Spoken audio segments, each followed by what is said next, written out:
여러분 안녕하세요. 동글동글 동화나라입니다. 오늘도 동화 들으시면서 편안한 시간 되시기 바랍니다. 호랑이 잡은 소금장수.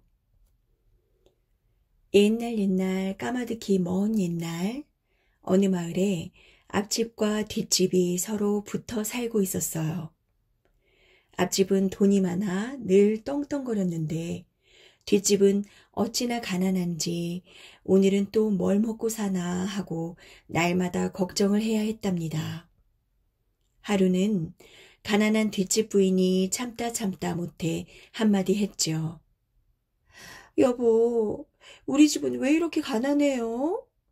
아무리 부지런히 일을 해도 살림은 나아지지 않으니 어쩌면 좋아요. 부인은 울먹울먹하다 결국 눈물을 뚝뚝 흘리고 말았어요. 가난한 뒷집 사람은 그 길로 소금을 사서 길을 떠났어요. 얘들아, 이 소금을 다 팔면 그때는 맛있는 거 많이 먹을 테니 조금만 기다려라. 네, 아버지, 빨리 돌아오세요. 여보, 몸 조심하시고 꼭 돌아오셔야 돼요. 부인도 아이들도 눈물을 감추며 소금장수가 안 보일 때까지 내내 손을 흔들었죠. 그 모습을 본 앞집 부부는 콧방귀를 끼며 수근덕거렸어요. 소금을 팔러 가겠다네. 그래봤자 가난뱅이 신세를 면할 수 있겠어? 소금 사세요, 소금. 소금 있습니다. 소금장수는 소금을 팔러 산골마을 여기저기를 돌아다녔어요. 소금을 팔다 보니 시간 가는 줄도 몰랐지요.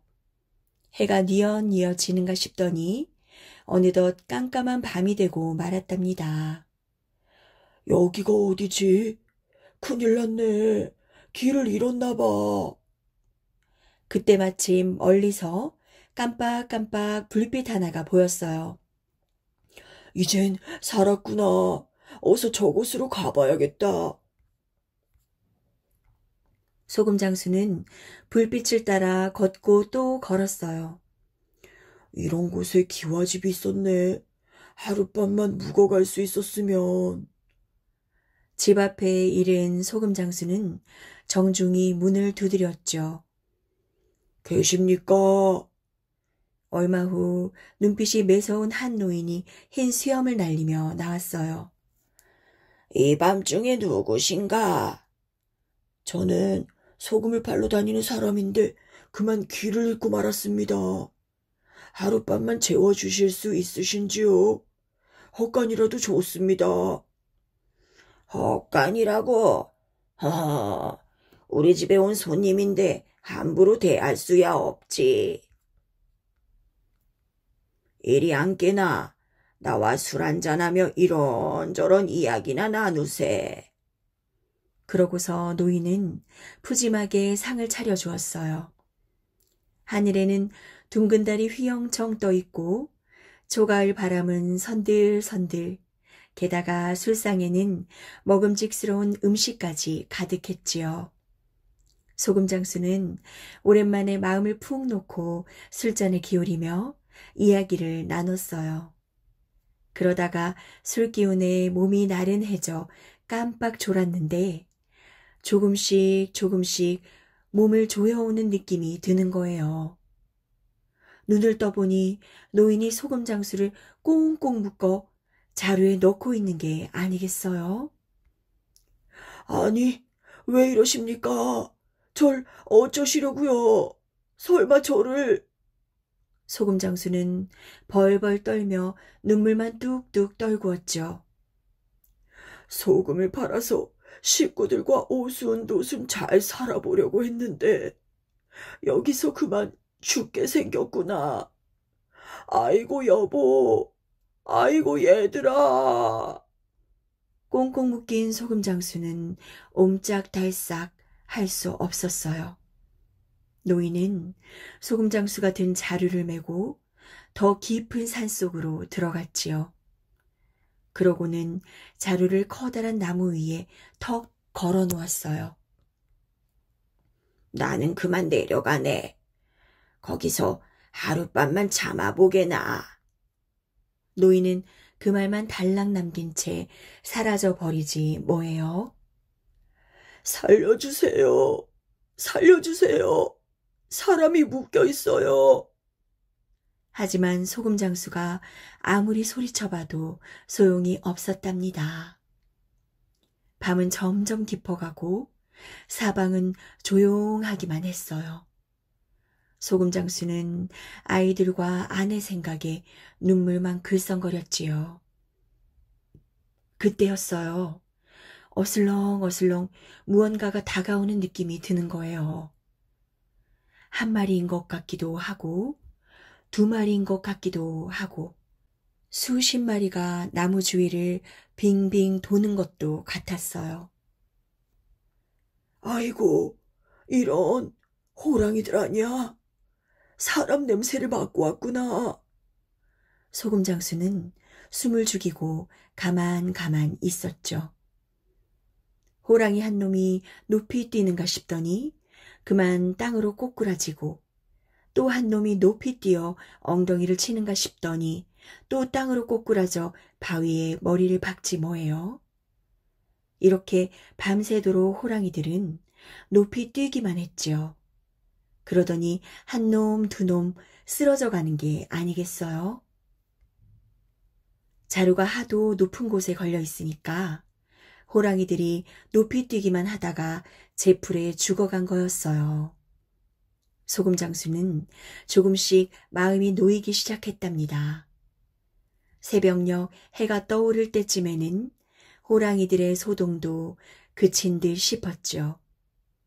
그러자 뚜벅뚜벅 누군가 다가오는 소리가 들리는 거예요. 살려주세요. 살려주세요.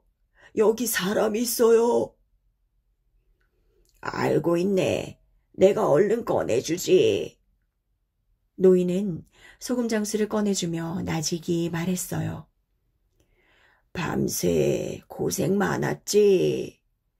내 가만 보아하니 마음이 착한 듯 싶어 그리하였네. 자루 밖으로 나온 소금장수는 그만 눈이 휘둥그레지고 말았어요. 나무 주위로 호랑이 수십 마리가 널브러져 있었거든요. 이제 호랑이 가죽을 벗겨서 집으로 돌아가게나. 그 돈이면 소금장수를 안 해도 평생 먹고 살 수 있을 걸세. 고맙습니다. 정말 고맙습니다. 소금장수는 노인에게 넙죽넙죽 절을 했지요. 소금장수는 그 길로 호랑이 가죽을 짊어지고 시장에 내다 팔아 큰 부자가 되었답니다. 그러고는 고향으로 돌아가 집도 번듯하게 짓고 쌀도 그득그득 들여놓았죠. 부인과 아이들의 얼굴에는 벙글벙글 웃음꽃이 피었어요. 그런데 앞집 사는 욕심쟁이 부부는 하루아침에 부자가 된 뒷집 사람들을 보니 몹시 배가 아팠나 봐요. 아무래도 안 되겠어. 한번 알아봐야지. 하루는 앞집 사람이 뒷집 사람을 조용히 불러 물었어요. 대체 자네는 그 많은 돈을 어떻게 벌었나? 어서 말 좀 해보게. 이유 좋다는 게 뭔가? 그러니까 소금을 팔러 나가서는 말이죠. 길을 잃고 헤매는데 산속에 웬 기와집이 있더라고요. 그 집에서 한 노인을 만났는데. 뒷집 사람은 자루에 갇혀 나뭇가지에 매달린 이야기며 호랑이들이 펄쩍펄쩍 뛰다 죽은 이야기까지 하나도 숨김없이 들려주었답니다. 그래. 그럼 나도 돈 좀 왕창 벌어봐야겠다. 욕심쟁이 앞집 사람은 속으로 키득키득 웃으며 소금을 잔뜩 짊어지고 길을 떠났어요. 물론 처음부터 소금을 팔 생각은 전혀 없었죠. 가만히 있자. 산속에 있는 외딴 기와집이라. 옳거니 저기 있다. 바로 저 집인가 보네. 앞집 사람은 해가 지기를 기다렸다가 바로 산속 기와집으로 찾아갔어요. 여보시오. 문 좀 열어주시오. 노인이 흰 수염을 날리며 나와 조용히 물었어요. 한밤중에 누구시오? 길을 잃고 헤매는 소금장수입니다. 하룻밤만 묵어갔으면 싶은데 괜찮겠지요? 호호, 들어오시오. 이번에도 노인은 한상 잘 차려주었죠. 이제 곧 나도 나무에 매달아 주겠지. 내일 아침이면 떼돈을 벌겠구나. 히히히히. 슬슬 자는 척을 해볼까. 욕심쟁이 앞집 사람은 술잔을 몇 번 홀짝거리는 척하다가 꾸벅꾸벅 조는 신용을 했어요. 이번에도 노인은 앞집 사람을 꽁꽁 묶어 자루에 넣더니 밖으로 나가는 거예요. 욕심쟁이 앞집 사람은 속으로 신이 났지요. 좋아, 좋아, 이제 됐어. 가만히 기다리기만 하면 되겠다. 앞집 사람은 노인이 나무에 매달아 놓고 집으로 돌아갈 때까지도 쿨쿨 자는 척했어요.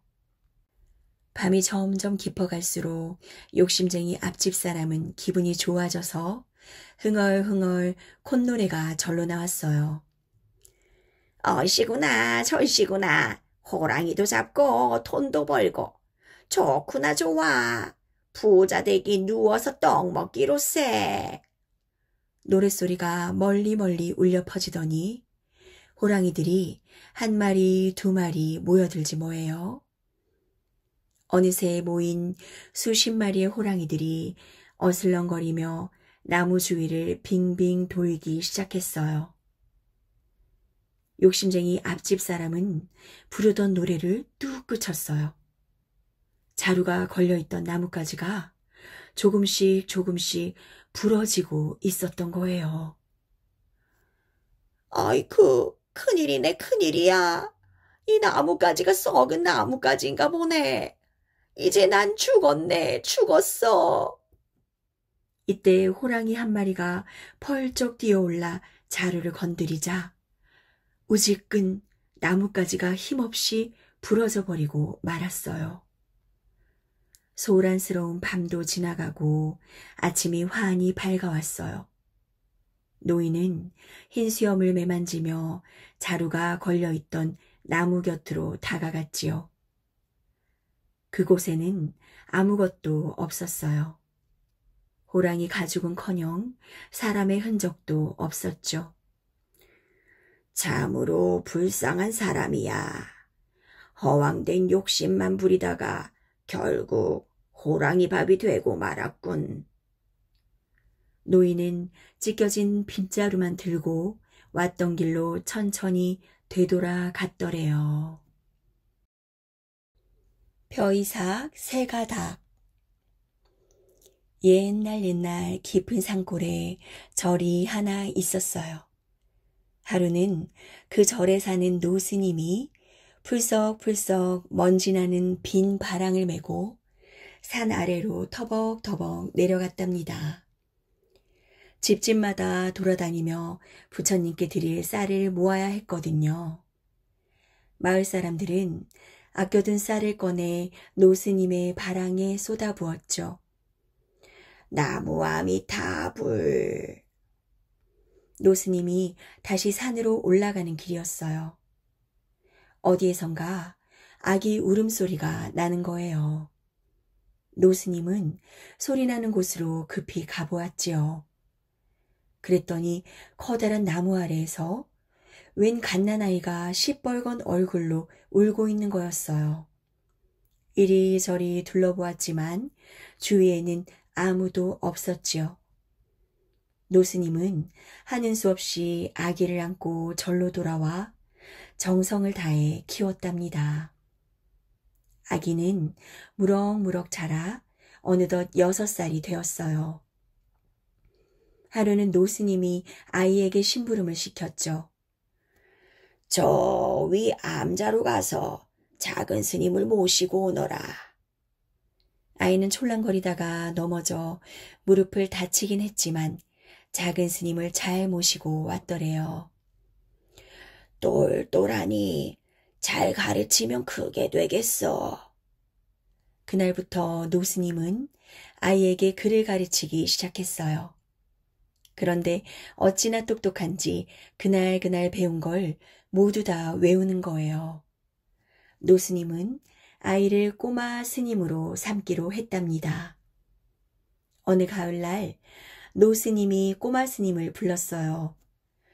아침 저녁으로 제법 쌀쌀해졌구나. 문에 장호지를 새로 발라야겠다. 아랫마을 최부자가 장호지를 주겠다니 가서 받아오너라. 해가 지기 전에 빨리 돌아와야 한다. 마을로 내려가게 된 꼬마 스님은 아주 신이 났지요. 쫄랑쫄랑 꼬마 스님의 발걸음에 다람쥐들이 놀라 도망쳤어요. 꼬마 스님은 보이는 모든 것들이 마냥 신기하기만 했답니다.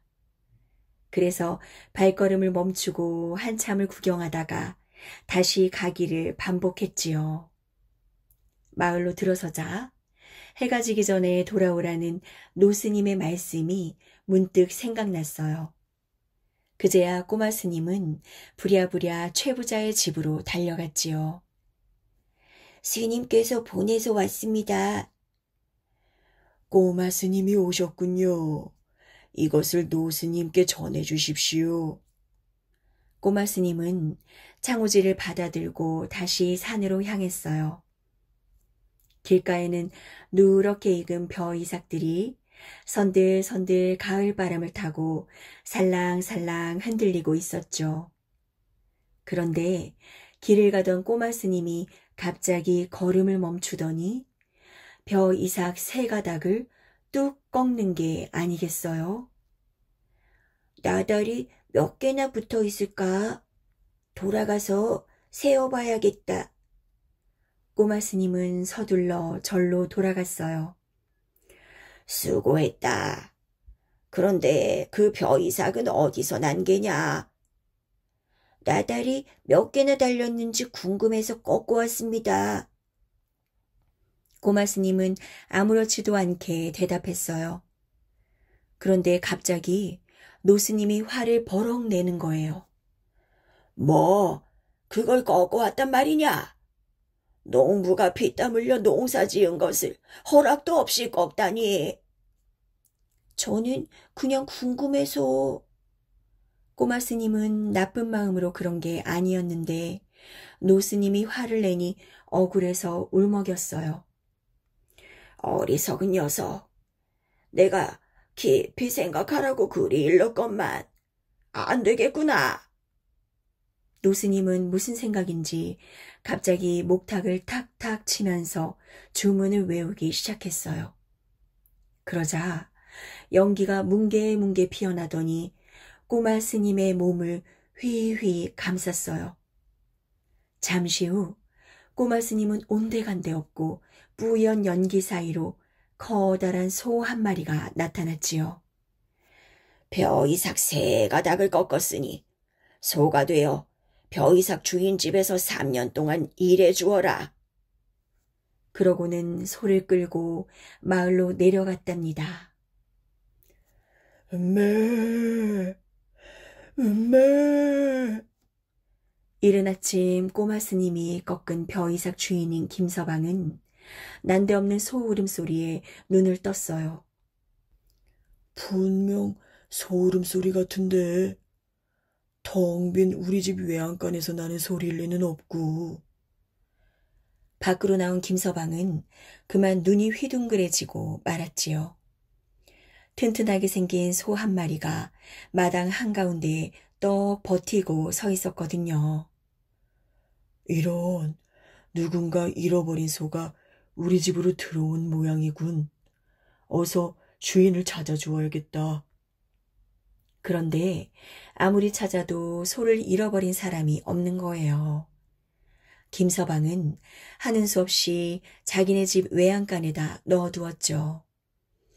주인을 찾을 때까지만 내가 데리고 있어야겠다.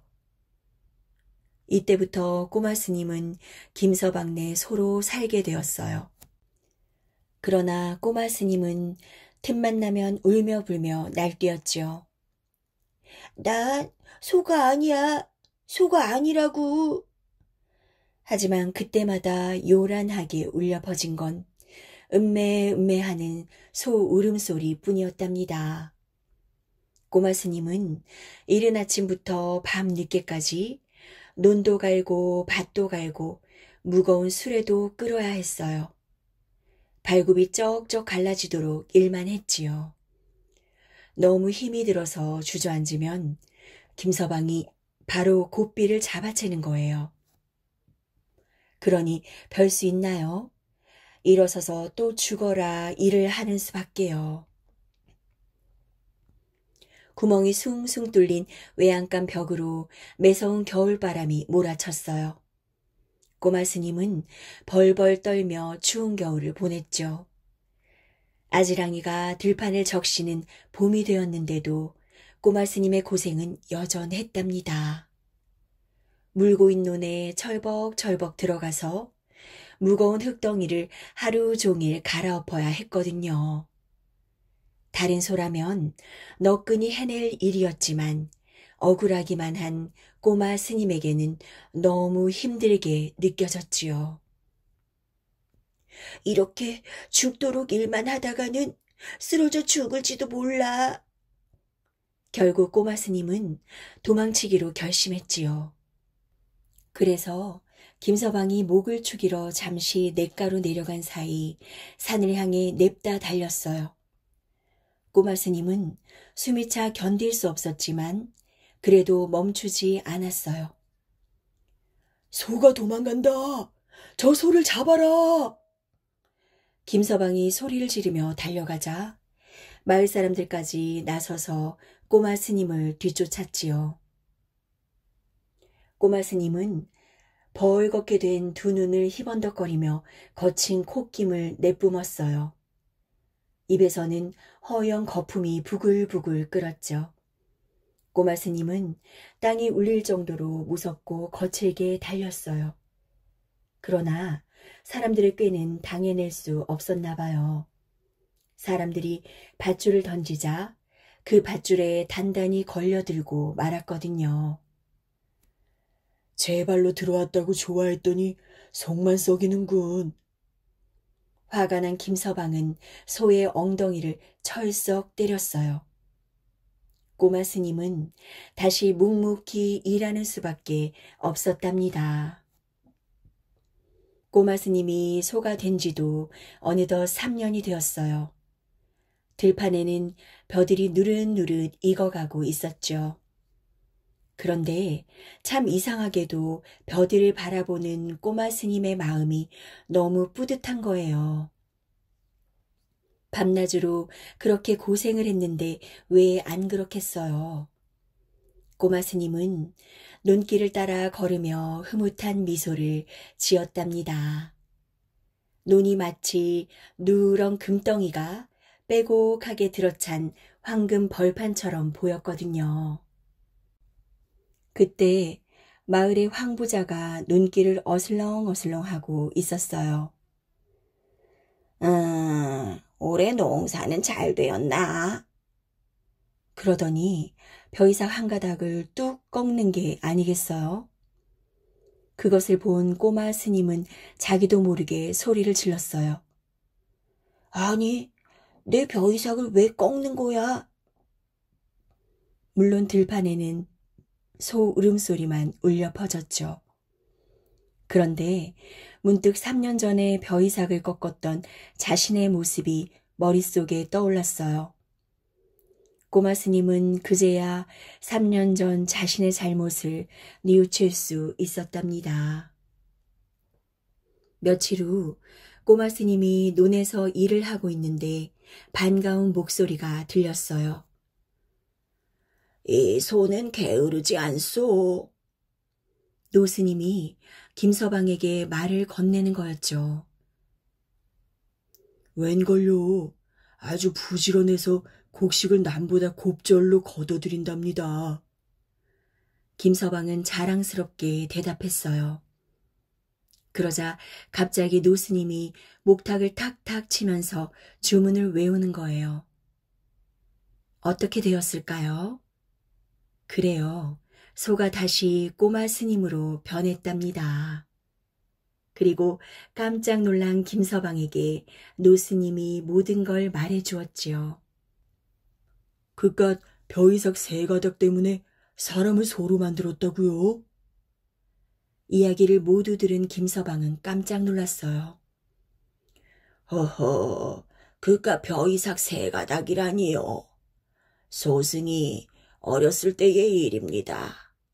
절에서 쌀을 씻다가 그만 쌀 세 톨을 흘리고 말았지요. 그것을 보신 큰 스님께서 죄값을 치르라며 쌀 한 톨에 한 해씩 3년 동안 저를 소로 만들어 일하게 하셨지요. 그것에 비하면 아무것도 아닙니다. 이 말을 들은 꼬마 스님은 그나마 다행이었는지 한숨을 내쉬었어요. 그 후로 꼬마 스님은 쌀 한 톨도 아주 소중히 여기는 훌륭한 스님이 되었답니다.